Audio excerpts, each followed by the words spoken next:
dia, irmãos e irmãs, que a paz do Senhor Jesus seja com cada um. O Senhor Jesus falava muito nos seus ensinos, utilizando parábolas.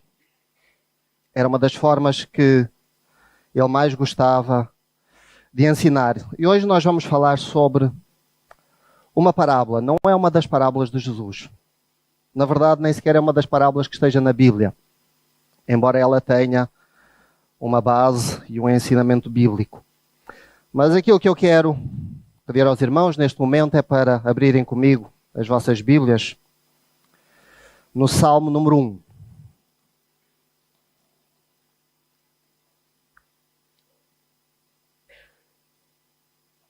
E o título desta mensagem é A Parábola dos Dois Soldados. Salmo número 1. Diz assim o salmista: Bem-aventurado o homem que não anda segundo o conselho dos ímpios, nem se detém no caminho dos pecadores, nem se assenta na roda dos escarnecedores. Antes tem o seu prazer na lei do Senhor, na sua lei medita de dia e de noite. Pois será como a árvore plantada junto aos ribeiros de águas, a qual dá o seu fruto na estação própria e cuja folha não cai, e tudo quanto fizer prosperará. Não são assim os ímpios, mas são como a moinha que o vento espalha. Pelo que os ímpios não subsistirão no juízo, nem os pecadores na congregação dos justos. Porque Deus conhece o caminho dos justos, mas o caminho dos ímpios perecerá. Vamos orar?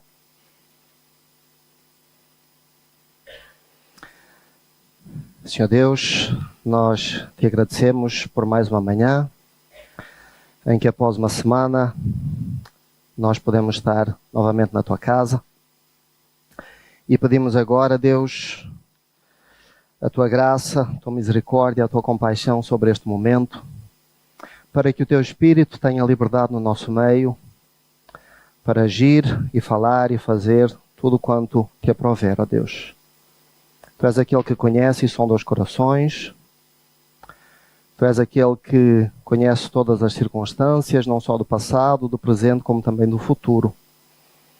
E nós clamamos, ó Deus, para que a tua palavra seja aplicada nos nossos corações e nos nossos caminhos nesta manhã. Assim oramos no nome de Jesus Cristo. Amém. A nossa história começa no dia 24 de janeiro de 1945. Era uma noite fria de inverno. Talvez pelo ano, aqueles que são mais conhecedores de história poderão encaixar que estamos em plena Segunda Guerra Mundial. E é precisamente, talvez numa das batalhas mais importantes da Segunda Guerra Mundial, a chamada Batalha das Ardenas, ou também conhecida como a Batalha do Bulge, que se passa a nossa história. Esta batalha foi travada entre a fronteira da Bélgica e a Alemanha. Era o último bastião das tropas nazis antes das forças aliadas entrarem na Alemanha. Era inverno e as forças aliadas e alemãs estavam de um lado e de outro de um denso bosque. Era uma batalha que durava há já 39 dias sem parar. Tinha havido várias ofensivas em vários locais daquela região, daquele bosque. Durante aquele período, os tiros dos dois lados praticamente não pararam. Conta-se que mais de 35 mil homens morreram durante aquela batalha. Na noite de 24 de janeiro de 1945, depois de 39 dias de batalha, as forças aliadas estavam muito perto da vitória. Estava frio, nevava, a neve estava manchada com sangue dos soldados caídos e, subitamente, as forças aliadas notaram que, de um momento para o outro, os disparos vinham apenas do seu lado. Do lado das forças alemãs das forças nazis tinham parado de disparar. E rapidamente eles chegaram à conclusão que do outro lado tinham acabado as munições. Houve silêncio por um breve momento, até que de repente começaram a chover ordens. O capitão de uma das companhias ordenou que os seus homens fossem até o outro lado, até às trincheiras, fossem entrando por aquele bosque adentro. E a ordem era para matar tudo o que se mexesse. Não havia tempo e não havia recursos para fazer prisioneiros. Era necessário avançar para terminar aquela guerra. Os soldados avançaram, primeiro devagar. E o único som que se ouvia era o som dos seus passos cautelosos pela neve. Um desses soldados é um dos personagens da nossa história. Era um soldado inglês e ele decidiu avançar mais rapidamente.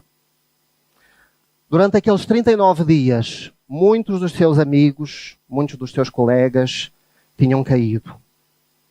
Agora era a sua oportunidade de ter uma vingança. Ele viu mais adiante 2 alemães feridos e, sem pensar 2 vezes, disparou 2 tiros certeiros. Continuou avançando por entre a floresta. Ao longe ouviam-se homens gritando, a suplicar pela sua vida, apenas para esses gritos depois serem calados por alguns disparos. Mais adiante ele viu um outro soldado alemão. É o outro personagem da nossa história. Este soldado estava de costas, ajoelhado, de frente para uma árvore, a sua arma ao seu lado, no chão, e com a sua respiração ofegante.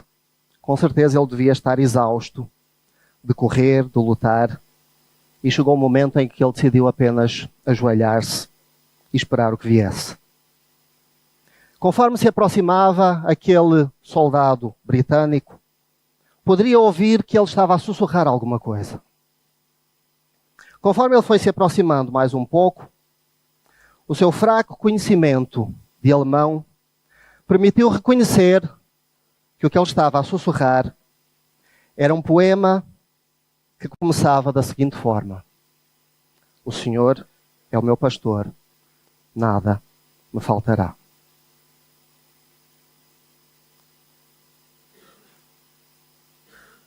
Poucos meses antes, aquele soldado britânico era membro de uma igreja na sua terra natal. Mas quando a guerra começou, ele levou a sua Bíblia e ele quis continuar, mesmo no meio daquelas circunstâncias, buscando o seu Deus. Mas conforme a guerra foi avançando, conforme as mortes foram acontecendo e sucedendo, uma atrás das outras, ele começou a deixar a sua Bíblia de lado e a pegar-se mais à sua espingarda. Ele chegou à conclusão que naquele contexto, naquelas circunstâncias, era preferível ficar com os pés, com os sentidos e com a sua fé mais focados na sua arma do que na sua Bíblia. Agora, Deus tinha que ficar para o segundo plano. Afinal de contas, ele estava ali por uma boa causa. Ele estava ali pela defesa da sua pátria. Ele estava ali pela defesa e contra o extermínio de milhões de inocentes. Ele estava ali para travar Hitler e todos os alemães que se atravessassem no seu caminho. Ele estava ali por uma boa causa. Mas até ali, na circunstância mais adversa, ele tinha sido novamente confrontado com aquelas doces palavras que ele tinha optado por esquecer. Pior do que isso era notar que elas vinham da boca de um dos seus inimigos. Ganhando coragem e puxando pelo seu fraco alemão, ele perguntou àquele outro soldado ajoelhado na sua frente onde é que ele tinha aprendido aquelas palavras. O alemão respondeu que poucos anos antes da guerra, ele tinha aceitado o Senhor Jesus.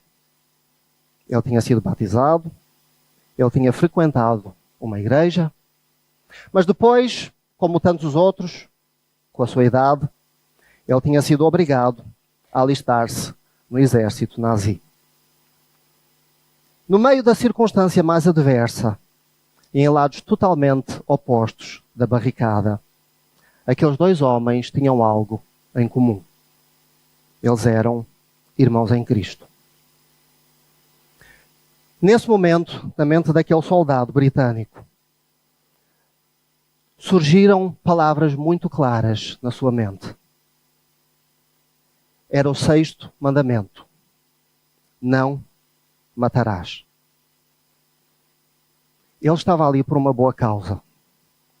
Ele estava ali para lutar contra a maldade de Hitler. O seu capitão tinha ordenado que todos os soldados alemães fossem mortos. E ele não tinha tido problemas em obedecer a essa ordem até aquele momento. O que é que ele iria fazer? Vamos deixar os nossos 2 soldados por um breve instante, lá naquela floresta, na fronteira entre a Bélgica e a Alemanha. Todos nós temos, em cada momento, pelo menos 2 caminhos a seguir. Muitas vezes nós somos confrontados com situações em que temos de escolher entre o padrão do mundo e o padrão de Deus. Nesse sentido, é curioso que o salmista, neste salmo que nós lemos, começa por dizer não aquilo que se deve fazer, mas sim aquilo que não se deve fazer. Bem-aventurado o homem que não anda segundo o conselho dos ímpios, nem se detém no caminho dos pecadores, nem se assenta na roda dos escarnecedores. Quem são os ímpios? Quem são os pecadores? Quem são os escarnecedores? É fácil nós olharmos para uma fotografia do Hitler e dizermos, ok, foi um ímpio, foi um pecador. É fácil olhar para uma prostituta e dizer, ali está, outra pecadora. Mas aquilo que eu quero falar agora é sobre aquelas pessoas, vamos dizer, normais, que diariamente nós encontramos pelos caminhos da nossa vida. Aquelas pessoas com quem nós convivemos. Aquelas pessoas com quem nós passamos tempo. Aquelas pessoas com quem nos assentamos. O vizinho que vem dizer mal de outro vizinho. O amigo que nos convida a ir a um lugar que não convém. Um colega de trabalho que sugere que o trabalho seja mal feito porque o patrão está fora. O colega de escola que quer copiar no exame. O patrão que diz que uma mentirinha não tem mal nenhum se nos faz ganhar mais 2 ou 3 euros. Aquelas caras bonitas que aparecem na TV e que dizem coisas como que o casamento é só um papel, pouco ou nada tem valor, que o aborto permite a liberdade de decidir aquilo que uma mulher quer fazer com o seu próprio corpo, ou que eu só estarei satisfeito se eu fumar da marca A, ou beber da marca C, ou vestir da marca D. Talvez eu esteja até a falar de um marido, de uma esposa, de um irmão, de um filho, de uma filha, de um pai. Quem são os ímpios? Qual é a diferença entre essas pessoas e o Hitler? É o tamanho do seu pecado? É curioso que não são os grandes pecados que nos afetam mais, mas sim aqueles pequenos que nós preferimos ignorar ou negligenciar, mas que são como aquela pequena pedrinha no sapato. Pode parecer-nos irrelevante, mas ela atrapalha a nossa caminhada. Tiago, no capítulo 2, versículo 10, ele diz: pois qualquer que guardar toda a lei, mas tropeçar em um só ponto, tem-se tornado culpado de todos. Quem são os ímpios ao nosso redor? Bem-aventurado o homem que não anda segundo o conselho dos ímpios, nem se detém no caminho dos pecadores, nem se assenta na roda dos escarnecedores. Antes, o seu prazer está na lei do Senhor, e na sua lei medita de dia e de noite. Será que os ímpios somos nós? Todos nós, em qualquer momento da nossa vida, temos pelo menos 2 caminhos a escolher. Ou o caminho dos ímpios, ou o caminho da lei do Senhor. E aquilo que o salmista nos pergunta é: onde está o teu prazer? O que é que te agrada fazer? Quais são as tuas influências? A quem queres seguir? Esta é a pergunta que nos faz o Salmo 1. O nosso prazer está na lei do Senhor, na sua palavra, ou em qualquer outra coisa? A quem quero eu obedecer? Porque aquele a quem eu obedeço, esse é o meu Senhor. E afirmar isto, meus irmãos, é contrariar o pensamento típico da sociedade pós-moderna na qual nós vivemos. Que diz e defende que cada um tem o direito de decidir aquilo que é bom para si mesmo. De decidir aqueles conceitos de verdade que funcionam para si mesmo. Que não há uma verdade objetiva e definida, mas tudo isso foi trocado por verdades convenientes, consoante os gostos pessoais e as circunstâncias. Mas no meio disso, a Bíblia nos diz que o nosso prazer deve estar na lei do Senhor. Mas nesse contexto, obedecer torna-se cada vez mais difícil. E por isso importa nós respondermos esta pergunta. Por que é tão difícil obedecer? Voltemos brevemente aos nossos 2 soldados. Se aquele primeiro soldado matasse o outro que estava na sua frente, quais seriam as consequências? Na sua mente os argumentos começaram a surgir. Primeiro, ele estava apenas a cumprir ordens. Segundo, ele já tinha matado muitos antes. Aquele seria apenas mais um. Terceiro, ninguém iria saber. E mesmo que soubessem, quem é que iria criticá-lo? Quarto, numa perspectiva teológica, ele até pensou, se eu matar, ele até vai para o céu. E finalmente, ele disse que, ele pensou que se ele não matasse, ele estaria a desobedecer ordens. E aí sim, as consequências para ele seriam catastróficas. Afinal de contas, ele estava ali por uma boa causa. Porque é tão difícil obedecer a Deus e à sua palavra quando as circunstâncias apertam? Quando tudo ao nosso redor é contrário àquilo que a palavra de Deus diz. Porque é tão difícil obedecer nesse contexto? Pelo medo das consequências? Pelo medo de não ser, porventura, tão abençoado? Ou de ser prejudicado se eu obedecer à palavra de Deus? Será por causa da incerteza do futuro? Ou de uma dúvida em relação a que aquilo que Deus tem para mim é pior do que aquilo que me parece melhor aos meus próprios olhos? Será a falta de confiança em Deus, que provém porventura de uma imagem errada a respeito de quem Deus é e daquilo que Deus deseja fazer? Será a falta de experiência de colocar em prática a palavra de Deus e por causa disso saber que quando eu faço a minha parte, Deus então faz a dele? Todos esses estão até um certo ponto certos, ou acontecem. Mas eu creio que na raiz do problema está uma coisa muito mais profunda. Na raiz da nossa dificuldade em obedecer a Deus, pura e simplesmente, está uma coisa: falta de fé.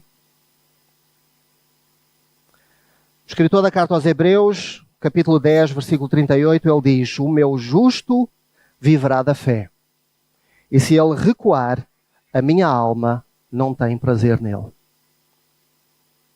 É muito curioso que Jesus, em relação aos fariseus e aos escribas, ele criticou a sua hipocrisia, as suas mentiras, a forma como eles eram religiosos. Mas em relação aos seus próprios discípulos, aquilo que Jesus mais criticou foi o quê? A sua falta de fé, ou a sua pequena fé.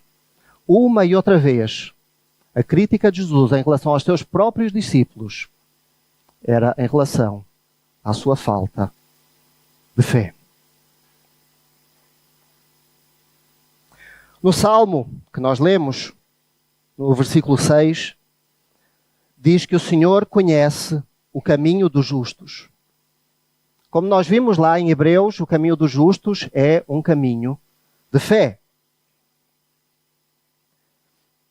E ainda na carta aos Hebreus, logo a seguir, no capítulo 11, aquele famoso capítulo que nos fala sobre fé, que tem a galeria dos heróis da fé, é interessante como começa esse capítulo. Ele começa definindo aquilo que é a fé. Ele diz: a fé é o firme fundamento das coisas que se esperam e a prova das coisas que não se veem. Notem os tempos verbais. Ele está a falar sobre o passado e sobre, ou melhor, ele está a falar sobre o futuro, as coisas que se esperam, e ele está a falar sobre o presente, as coisas que não se veem. E o que ele diz é, por outras palavras, é a base de Hebreus capítulo 11. Queres ter fé para o presente e para o futuro? Olha para trás. Olha para o passado. No versículo 2 ele diz: por ela os antigos alcançaram testemunho. E aí vem a galeria, aí vem a descrição.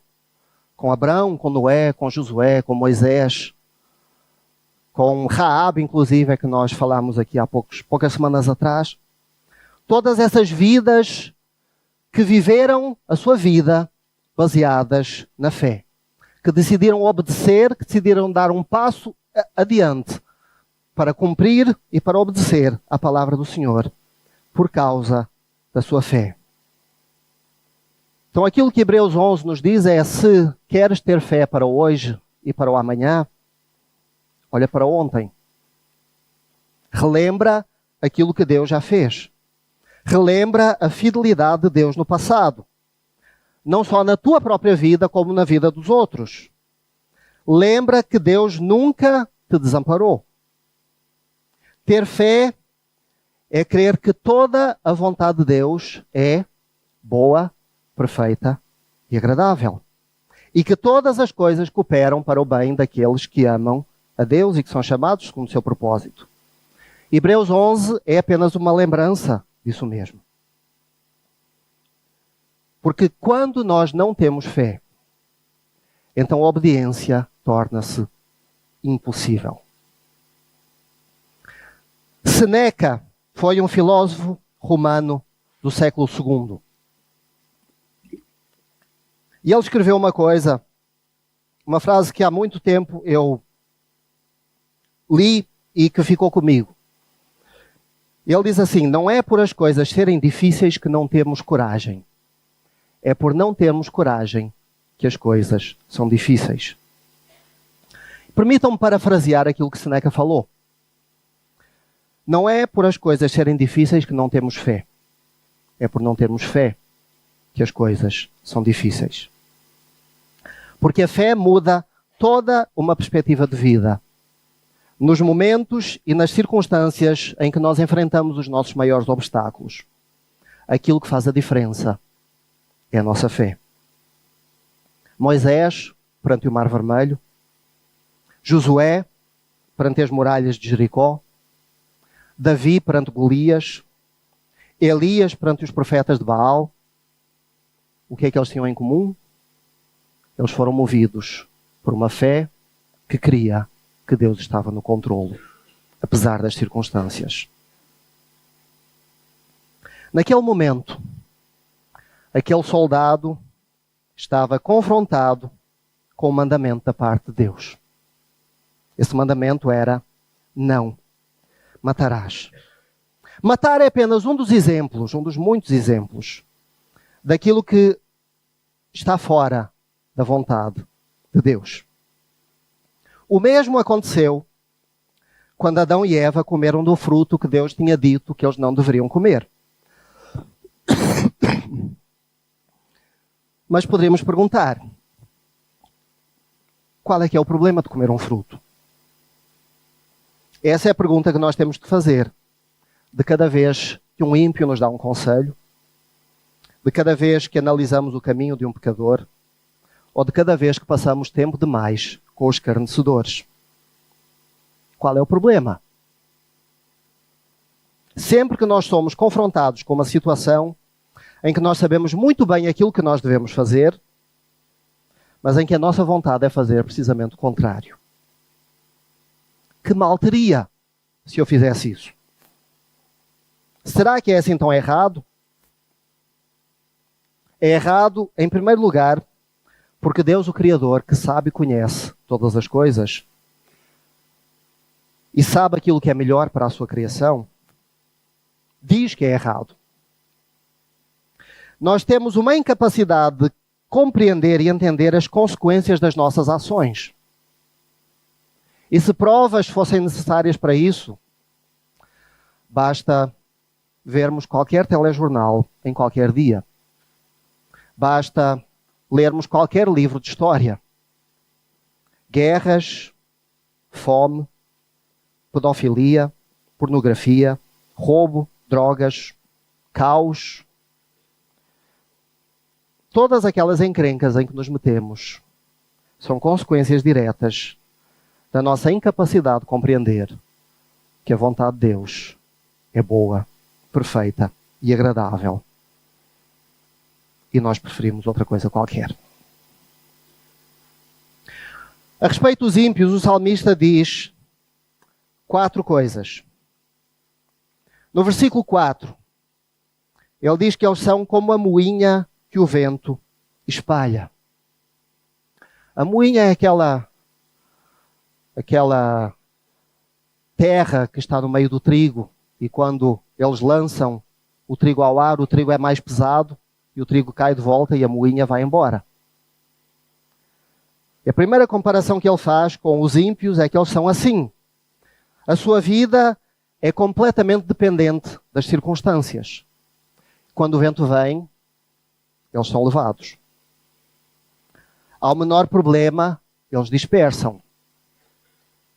A segunda coisa que o salmista diz a respeito dos ímpios, no versículo 5, é que eles não subsistirão no juízo. Toda a gente, quando é confrontada com o erro, a primeira reação, sem exceção, atrevo-me a dizer que é uma exceção sem regra, é encontrar desculpas. É encontrar argumentos que de alguma forma justifiquem o erro. Por muitos argumentos que os ímpios possam encontrar, quando eles estiverem no dia do juízo, perante o juiz, não vai haver argumento que lhes baste. Não haverá hipótese de serem ilibados. A terceira coisa que o salmista diz no versículo 5 ainda, é que eles não farão parte da congregação dos justos. A congregação dos justos, por outras palavras, aquilo que o Novo Testamento chama essa congregação, é a igreja. É o grupo de pessoas que são consideradas justas, não por causa das suas próprias capacidades, mas por causa da justiça que foi demonstrada em Cristo. O caminho dos justos é um caminho que sempre passará pela congregação dos justos, que é a igreja.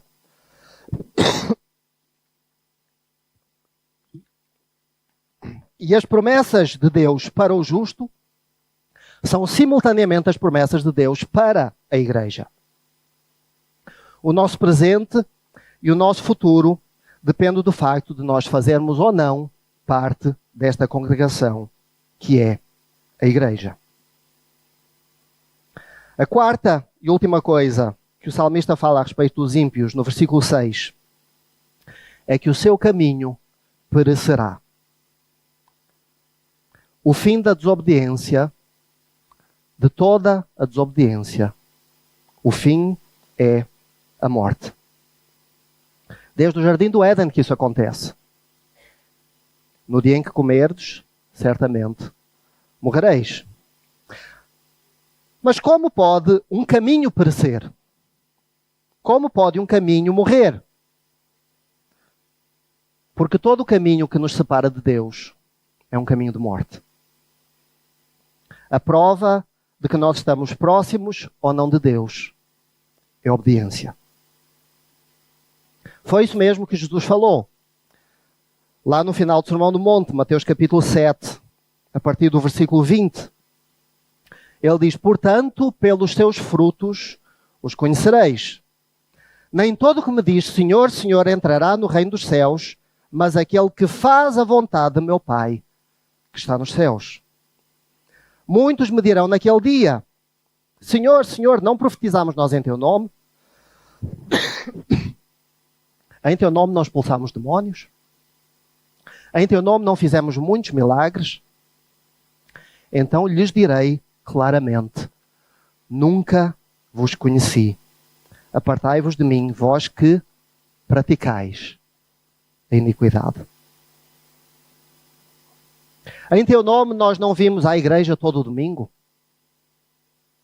Em teu nome nós não nos levantamos para orar e para louvar? Em teu nome não andamos com a Bíblia debaixo do braço? Em teu nome não publicamos versos no Facebook? Se não pratica a palavra, de que é que adianta? Tenho para mim mesmo, irmãos, que o maior problema do cristianismo de hoje é uma falta de radicalidade na obediência. Na obediência aos evangelhos, na obediência à palavra, na obediência à vontade de Deus.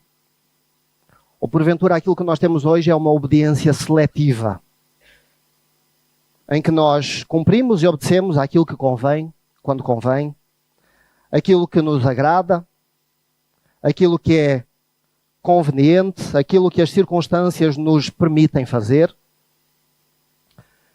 E muitas pessoas hoje questionam porque é que a igreja de hoje não tem o mesmo crescimento da igreja primitiva, daquilo que nós lemos, por exemplo, no livro de Atos. Uns dizem que é porque eles se reuniam em casas, outros porque o Espírito Santo estava mais presente. Creio, meus irmãos, que a diferença principal, a diferença maior, é que a igreja de Atos era uma igreja que obedecia à palavra. O Salmo nos apresenta várias vantagens de obedecer. A primeira está logo no início. Está logo na primeira palavra, bem-aventurado. O homem que não faz isto, mas que anda segundo a lei do Senhor, é bem-aventurado. Por outras palavras, é feliz, é abençoado, é afortunado. Mais do que a tradução ou do que a palavra em si, aquilo que interessa e aquilo que o salmista descreve é o mesmo que Jesus menciona no início do Sermão do Monte, em que ele usa a mesma palavra, bem-aventurados. Aquilo que ele descreve é um estilo de vida. O estilo de uma vida que frutifica, que tem um sentido, que tem um propósito, ao contrário da vida do ímpio, que é tão vã e tão fugaz, que a leva ao ponto de ser espalhada pelo vento. A Bíblia, meus irmãos, claramente afirma que o propósito final de Deus para a humanidade é que ela seja abençoada. Mas essa bênção é um resultado direto da obediência à palavra e aos mandamentos e aos planos de Deus. Só aquele que busca a Deus e procura obedecer à sua palavra e aos seus planos e aos seus princípios consegue compreender que o caminho para a felicidade tem apenas uma portagem. E essa portagem chama-se santidade. Aquilo que a maior parte das pessoas procuram neste mundo é felicidade. Mas felicidade é uma consequência e não uma causa. A verdadeira felicidade é uma consequência da santidade. Isso é aquilo que a Bíblia diz, desde Gênesis até Apocalipse.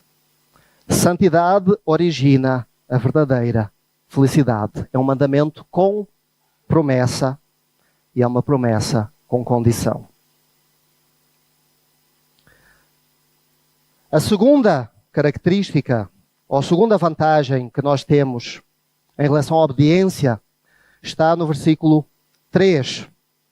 É que aquele que obedece frutifica e prospera. O salmista diz, pois será como a árvore plantada junto a ribeiros de águas, a qual dá o seu fruto no seu tempo, e as suas folhas não cairão. Tudo quanto fizer, prosperará. Por outras palavras, aquilo que ele está a dizer é que todas as áreas da vida daquele que serve, todas as áreas da vida daquele que obedece, ou pelo menos nas áreas em que ele obedece, serão abençoadas.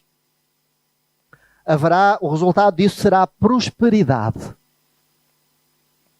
Esta palavra prosperidade é uma palavra que, porventura, tem para muitos um significado diferente daquele que tem na Bíblia. Muitos, quando pensam em prosperidade, pensam imediatamente em riquezas. Mas quando a Bíblia fala sobre prosperidade, ela não está a falar sobre dinheiro. Prosperidade bíblica, mais do que qualquer outra coisa, é a certeza de estar em paz com Deus. É a certeza de que o Deus Criador e Todo-Poderoso está no controle de todas as situações da minha vida. E o resultado disso, seja ele qual for, será a bênção.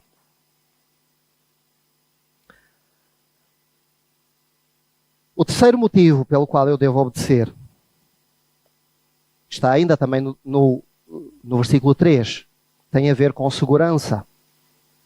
Ele dá essa imagem de uma árvore que está junto a uma corrente de água e que a mantém sempre verde, sempre frutífera. Independentemente das circunstâncias, aquele ribeiro corre. E aquele ribeiro permite que ele não seja como uma árvore que murcha, mas uma árvore que está sempre pronta para dar o seu fruto. O Senhor Jesus falou também mais ou menos a mesma coisa lá no final do Sermão do Monte. Logo a seguir àquele texto que nós falámos ainda há pouco, Mateus capítulo 7, a partir do versículo 24. Ele diz, todo aquele, pois, que ouve estas minhas palavras e as põe em prática, será comparado a um homem prudente que edificou a sua casa sobre a rocha. Desceu a chuva, correram os rios, sopraram os ventos, bateram com ímpeto contra aquela casa. Contudo, ela não caiu porque estava fundada sobre a rocha. Mas todo aquele que ouve estas minhas palavras e não as põe em prática será comparado a um homem insensato que edificou a sua casa sobre a areia. Desceu a chuva, correram os rios, sopraram os ventos, bateram com ímpeto contra aquela casa e ela caiu, e grande foi a sua queda. É interessante que entre estes dois homens há mais em comum do que em comum. Para os dois edificaram uma casa, para os dois vieram os mesmos rios, as mesmas correntes, os mesmos ventos, as mesmas chuvas. A casa de um caiu, a do outro ficou em pé. E a comparação que Jesus faz é que também, do ponto de vista espiritual, houve alguma coisa em comum entre os dois. Ambos ouviram a palavra. Tanto o prudente como o insensato ouviram as palavras. Qual foi a diferença? Um colocou em prática e o outro só ouviu.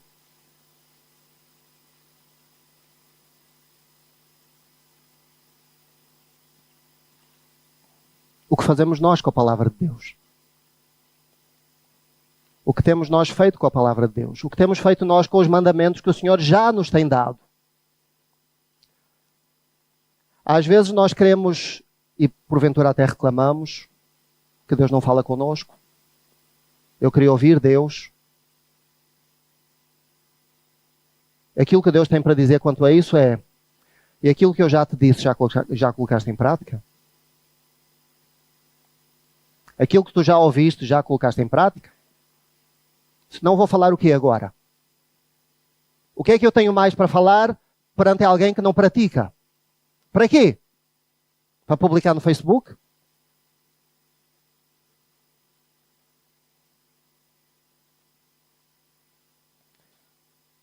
Eu sei, meus irmãos, o que é que vocês querem saber. Vocês querem saber o que é que aconteceu com aqueles 2 soldados lá no meio da floresta.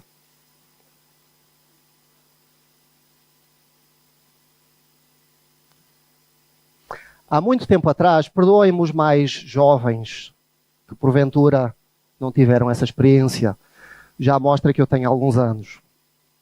Mas aqueles que são tanto portugueses como brasileiros se lembrarão daquilo que eu vou falar. Havia, na altura em que eu era criança, portanto para aí há 30 anos, né? Havia um programa na televisão, um programa brasileiro que passava aqui na televisão portuguesa. Um programa que se chamava Você Decide. Lembram-se do Você Decide?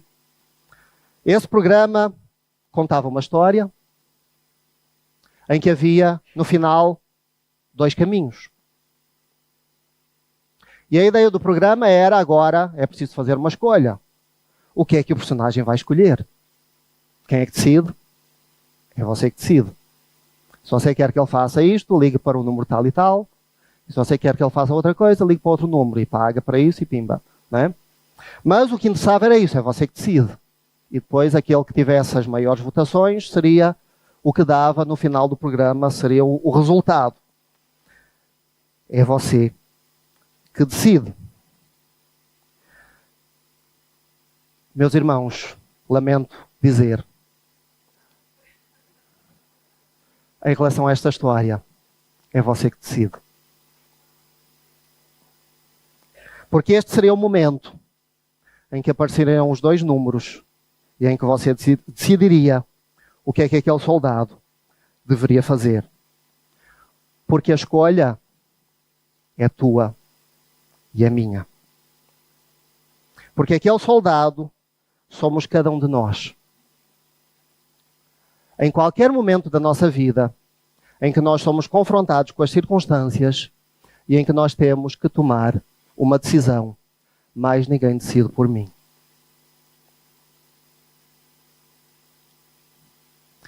Esta é apenas uma história, é uma parábola. Aquela batalha aconteceu, mas aqueles 2 soldados nunca existiram. Ou, na verdade, eles existem sempre que eu sou confrontado com uma decisão entre obedecer à palavra de Deus ou entre fazer aquilo que o mundo deseja. Para nós sermos tudo aquilo que nós podemos ser, para cumprirmos com todo o nosso potencial, nós precisamos de obedecer aos propósitos que a palavra de Deus define para as nossas vidas.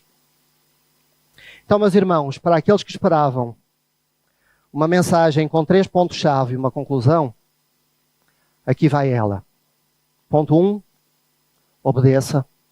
Ponto 2, obedeça. Ponto 3, obedeça. E a conclusão, você decide. Deus nos abençoe.